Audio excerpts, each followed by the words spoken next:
低买高卖是每个进入市场的人的愿望，动态平衡持仓就是解决这个问题的。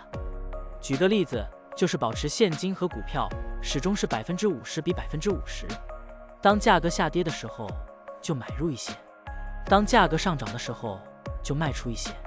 这样做，通过低买高卖维持仓位比例的均衡，即使价格经过一定时间的震荡又回到原位，也可以获得波动的收益。现在我们就设定一些参数，让 Stocktunning AI 帮我们生成程序，对 Cosmos、Atom USD 进行回测计算。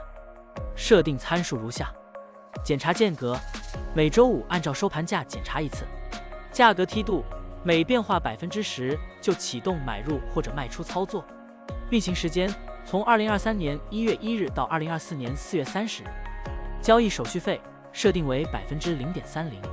这样设定节省了盯盘的时间和操作次数。好了，按照上面的设定，程序运行的结果是累计交易22次，期末持仓价值94518.32元，盈利负5.48%。相比持仓不动，多盈利8.35%。如果你希望更频繁的交易，可以把参数修改为持股仓位70%，每天按照收盘价检查一次持仓，每变化5%就进行平衡，这样就可以得到新的回测结果。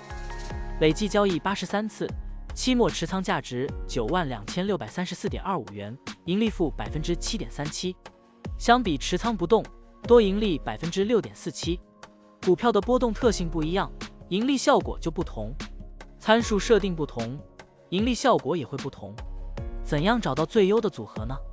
请评论区留言，让 Stocktunning AI 来帮助你。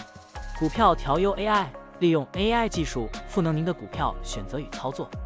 本站内容不构成对任何人的投资建议，您应当基于自己的独立判断做出决策。扫描二维码获取文字稿，欢迎点赞、评论、转发。